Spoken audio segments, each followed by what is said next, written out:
দিকে একবার মায়া করে তাকাইলে একটা হজের সওয়াব।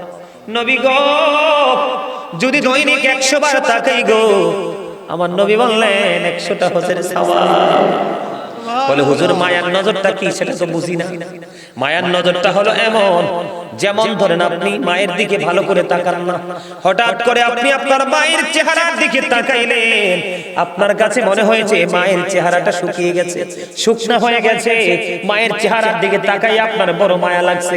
আপনার করোনা হয়েছে মানে আমার মা গত 2 দিন আগে ছিলাম, চেহারাটা দেখেছি অনেক সুন্দর, আজকে আমার মার চেহারাটা শুকিয়ে গেছে গো মনি, আমার মায়ের কি হলো গো। এই যে মায়ের প্রতি একটা সিম্পথি কাজ করতেছে, এই নজরের কারণে আপনার আমলনামায় হজের সওয়াব।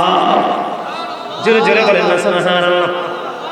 হাদিস শরীফটা অনেক লম্বা, আমি ছোট্ট একটা অংশ আপনাদেরকে শোনাবো, বাকি 2টা শোনাবো না, অনেক লম্বা সময় হয়ে গেছে বন্ধু, এই কারণে শোনাবো না।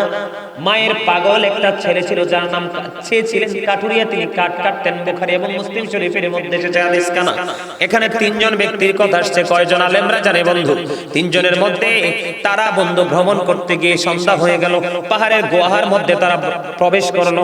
পাহাড়ের গুহার মধ্যে ঢোকার পরে বিশাল বড় একটা পাথর উপর থেকে ধসে পড়ে বন্ধু পাহাড়ের মুখটা বন্ধ করে দিল, বের হওয়ার মতো কোনো সুযোগ নাই। ওই 3 জন মনে মনে চিন্তা করলো, এত বড় পাথর কে রে সরাবে? এই পাথর সরানোর মতো ক্ষমতা তো কারো নাই, আল্লাহর কুদরত ছাড়া কোনো উপায় নাই। তখন 3 জন মিলে চিন্তা করলেন, বুদ্ধি করলেন, আমাদের জীবনেতে কত আমল করেছি, একটা গুরুত্বপূর্ণ আমলের উসিলা দিয়ে আল্লাহর কাছে দরখাস্ত দেব, আল্লাহ চাইলে আমাদেরকে বিপদ থেকে বাঁচাতে পারে। এর মধ্যে প্রথম যে ব্যক্তি তিনি ছিলেন কাঠুরিয়া, উনি প্রতিদিন কাঠ কেটে এনে বাজারে বিক্রি করে তার ফ্যামিলির চাহিদা পুরাতো বন্ধু। একদিন তিনি কাঠ কেটে আসতে দেরি হয়ে গেল, ওনার ঘরের মধ্যে ছিল দুধ দহনের মতো প্রাণী ছিল, উনি দুধ দহন করতে দেরি হয়ে গেল, কাঠ কেটে আসতে দেরি হয়ে গেল।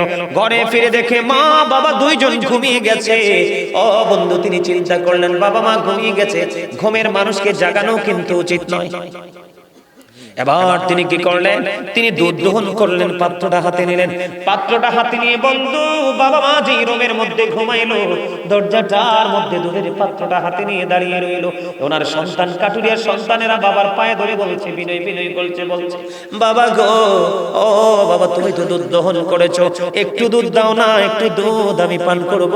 এই কথা বলার পরে বলল, এই কাঠুরিয়া ডাক দিয়ে বলল, তোমরা আমার সন্তান হয়েছো ঠিকই, কিন্তু কখনোই আমার মা বাবার চাইতে দামি হওনি।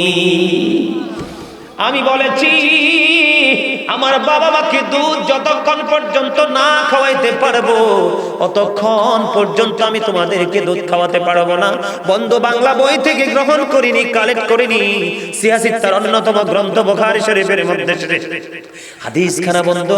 এবার কি করলো, সারাটা রাত বন্ধু দুধের পাত্রটা হাতে নিয়ে দাঁড়িয়ে রইলো। আসসালাতু খায়রুম মিনান নাউম, ফজরের আযান যখন হয়ে গেল, এবার মা বাবার ঘুম ভেঙে গেল।